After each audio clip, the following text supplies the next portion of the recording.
기사식당? 그런 백반집? 그런 데 왔고요. 아무튼 약간 한스델리 같은 데 왔어요. 한스델리. 저는 현재 중국에서 4년차 살고 있는 한국인이에요. 간혹 저한테 조선족이냐고, 조선족이냐, 한국, 중국 혼혈이냐 물어보시는데 저 한국인이에요. 저희 엄마 아빠도 한국인이에요. 저희 할머니 할아버지도 한국인이에요. 저는 지금 광저우에 살고 있고 입국을 21년도 2월에 코로나가 한창 날릴 때 천진으로 입국을 했습니다. 남편이 천진 사람이거든요. 천진에서 어학당 좀 다니다가 남편 일 때문에 걱정해서 또 한 2년 정도 살고 지금 광저우에 살고 있습니다. 그래서 오늘은 제가 광저우에 사는 중국 거주 4년차 한국인으로서 중국살이의 장점, 단점에 대해서 얘기해 보려고 합니다. 먼저 장점부터 얘기를 해보자면 첫 번째, 배달 문화. 배달의 민족이에요. 찐 배달의 민족, 그치? 우리나라에는 배달의 민족 있잖아요. 배달의 민족, 요기요? 또 뭐더라? 근데 여기에도 중국에도 똑같이 그런 어플이 있거든요. 첫 번째 메이투안, 으얼러머 이렇게 이런 게 있어요. 여기에서 보통 배달을 시키는데 진짜 좋은 게 뭐냐면 최소 주문 금액이 굉장히 저렴해요. 가게마다 다르긴 한데 20위안에서 30위안 정도로, 한국 돈으로 하자면 4,000원, 5,000원 정도라서 1인분만 시키기에도 굉장히 좋고, 그리고 배달비가 거의 없습니다. 있어도 한 몇백원? 그치? 그래서 굉장히 좋아요. 또 약도 배달이 되고요. 그리고 그 우리나라의 배민 비마트 있잖아요. 그거랑 똑같이 메이투안이라는 어플에서도 자기들 자체의 슈퍼가 있어요. 근데 이렇게 배달이 된다고 해서 비싼 것도 아니고 밖에 나가서 오프라인으로 사는 거랑 가격도 비슷하고 혹은 훨씬 더 싸요. 거기다가 30분 이내면 배달이 되니까 굉장히 편리합니다. 이것도 당연히 배달비는 없고요. 30위안 이상 사면은 무료 배달이에요. 그래서 첫 번째로는 배달이 굉장히 좋다. 그리고 두 번째, 지금 먹을 게 먼저 나와서, 얘는 오리예요? 오리 아니고 오리구이, 귤피 돼지고기탕, 귤피 돼지고기탕. 밍밍하네. 밍밍해? 시시. 와, 맛있겠다. 맛있는 거. 두 번째 장점은 바로 위챗페이와 알리페이입니다. 이게 사실 장점도 있고 단점도 있는데요. 지갑을 들고 다닐 필요가 없고 핸드폰이면 모든 게 다 되니까 굉장히 편하고 잔돈 받을 일도 없어서 되게 좋아요. 단점은 뭐냐면 돈을 많이 쓰게 돼요.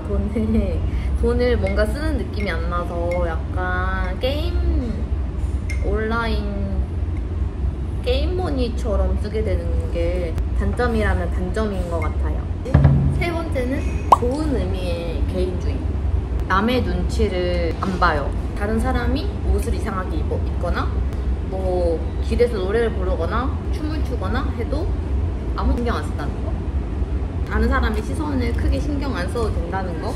내 생각은 우리나라는 한국이랑 일본보다만 덜 남의 시선 신경 안 쓰는 것 같아? 응. 다른 나라보단 신경 쓰고.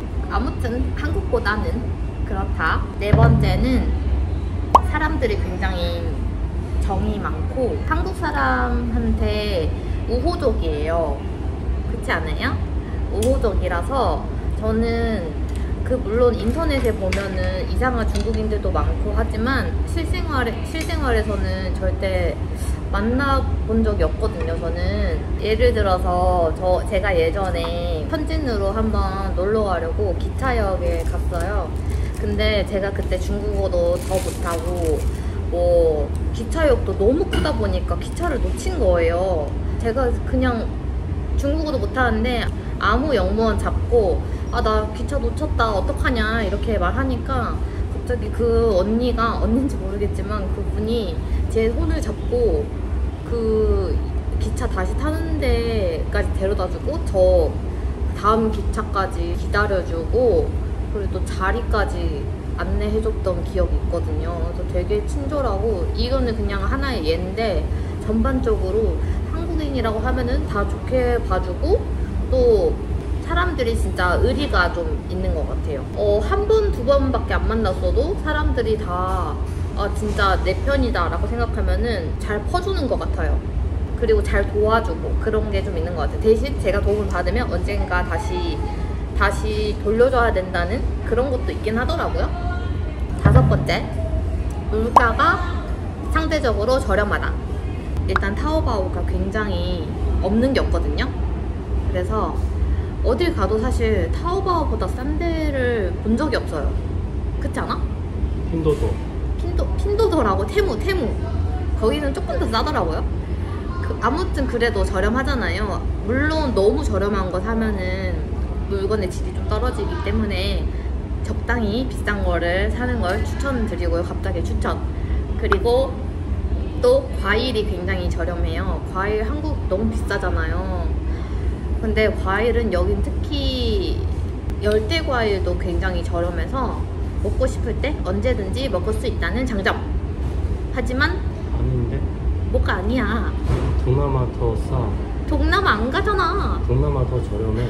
상대적으로 한국보다 저렴하다고. 그리고 밀크티가 싸요. 중국의 밀크티가 굉장히 저렴하고 브랜드가 굉장히 많아서 선택의 폭도 넓고 또 한 잔에 12원. 밀크티 땡기네. 나도 밀크티 좀 사먹자. 한 잔에 12원 정도. 그러니까 한국 돈으로 따지자면 1,800원에서 2,000원 정도니까 굉장히 저렴하죠. 시즌 음료도 굉장히 다양하고요. 또 저렴한 것은 바로 택시가. 커피가 뭐가 저렴해. 로킹 커피 얼마나. 야, 한국도 메가커피 있거든. 아니 메가커피 비할 수 없는 거야. 어쩌라고. 별로야. 근데 로킹 아니 가성비. 오케이. 가성비 좋은 10원도 안 되는데. 네. 9.9원에 커피를 마실 수 있는 럭킹 커피도 있고요. 제가 말하고 있었던 거는 택시도 굉장히 저렴해요. 지금은 신규 가입이 막혔다고 들었는데 그 띠디라는 어플이 있거든요. 한국으로 따지자면 카카오 택시 같은 거예요. 물론 지금 한국에서도 카카오 택시 많이 보편화돼서 시스템은 다 알고 계실 것 같은데 굉장히 저렴합니다. 그리고 대망의 단점. 첫 번째, 불편해요. 불편합니다. 뭐가 불편하냐? 먼저 첫 번째, 중국에서는 인스타그램, 유튜브, 네이버, 구글 이런 거 다 안 돼요. 그래서 VPN이라는 거를 따로 구매를 해서 사용을 해야 되거든요. 근데 이게 저도 매달 구입해서 쓰고 있는데 그냥 이게 되게 번거롭고 불편하죠. 번거롭고 굉장히 불편합니다. 그리고 불편한 거 두 번째로는 주소 등기.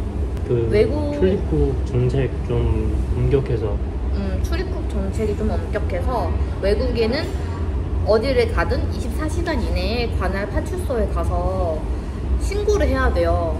근데 이게 되게 불편하거든요. 사실 저도 까먹은 적이 몇 번 있어가지고 뒤늦게 한 적이 좀 있는데, 그래서 외국인이 숙박 안 되는 호텔도 굉장히 많고 외국인을 받아주는 호텔을 따로 찾아서 가야 된다는 게 좀 귀찮고 번거롭더라고요. 또 이사를 하거나 아니면은 뭐 다른 지역에 있는 친구 집에 놀러 갈 때도 매번 주소 등기를 해야 된다는 게 굉장히 불편합니다. 이건 조금 풀어줬으면 좋겠어요. 두 번째는 담배.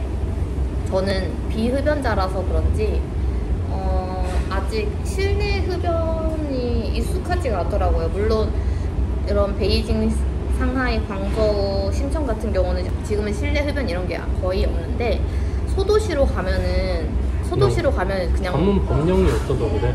전문 법령이 없어? 아무튼 그렇대요. 실내 흡연 이런 거. 실내 흡연 뭐 그런 게 없대요. 그래서 진짜 엘베에서도 피고 택시에서도 피고 호텔에서도 피고 식당에서도 핍니다.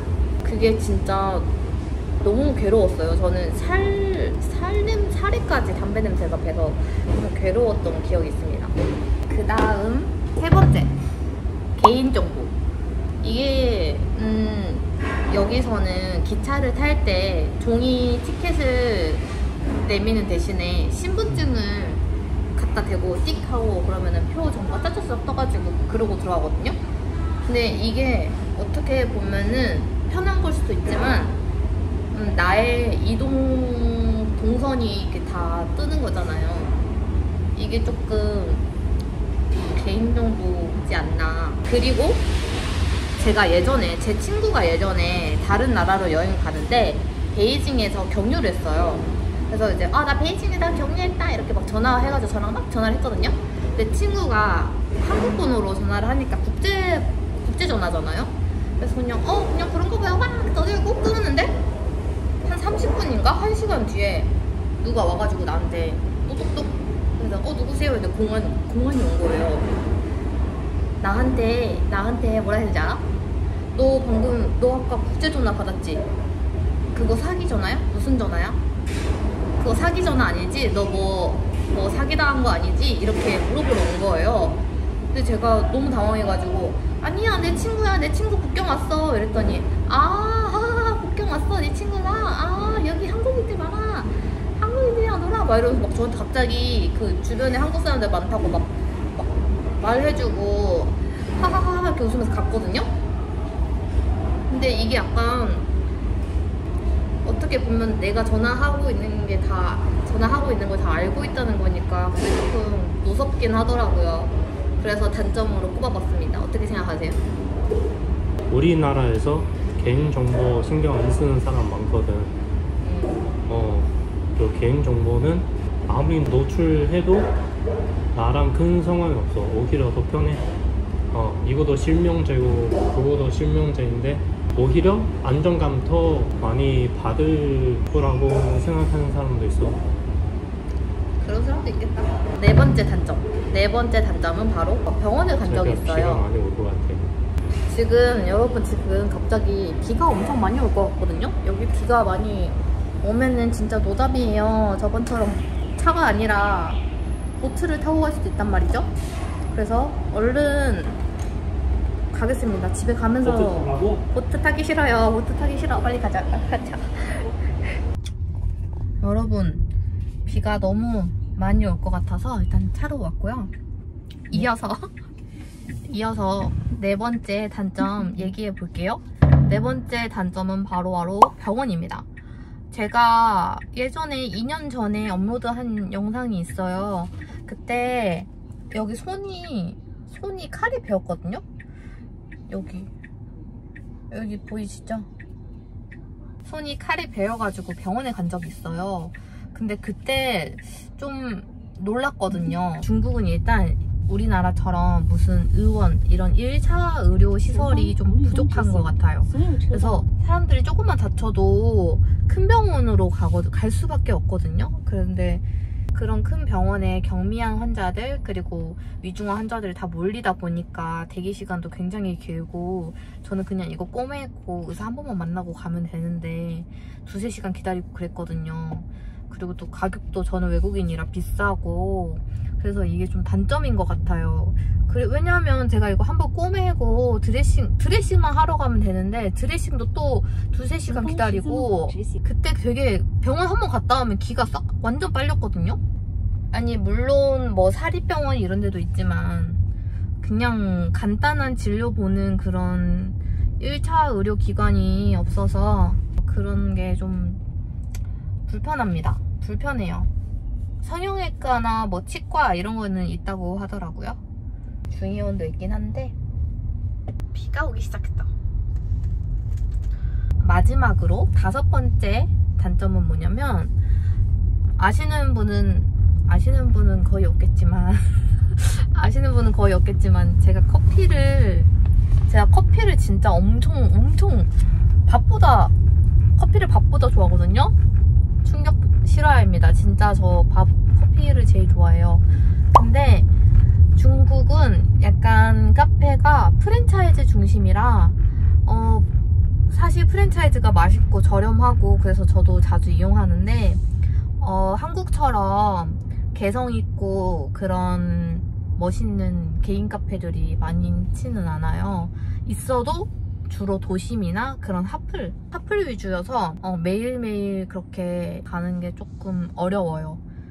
저도 항상 이용하는 게 럭킹커피이긴 하지만 너무 저렴하고 맛있고 얼음도 많이 주고 너무 좋지만 한국처럼 맛있고 분위기 좋은 그런 감성 카페를 찾는 게 너무 힘들다. 그게 단점이라면 단점입니다. 대신 밀크티 집은 되게 많거든요. 물론 여기 중국이 한국보다 커피를 마시는 문화가 아니에요. 우리나라는 보통 밥 먹으면 기본으로 카페를 가잖아요. 여기는 그런 게 아니라 커피보다는 차를 많이 마셔서 카페가 많이 없을 수밖에 없는 것 같긴 한데 멋있는 개인 카페가 없다. 이렇게 오늘 중국 살이의 장단점을 한번 얘기해 봤는데요. 혹시 공감되시거나 아니면은 다른 의견 있으시면 댓글로 알려주세요. 구독, 좋아요. 뭐라고요? 뭐라고? 공감이 있으시면은 구독, 좋아요. 족구알 부탁드려요. 안녕.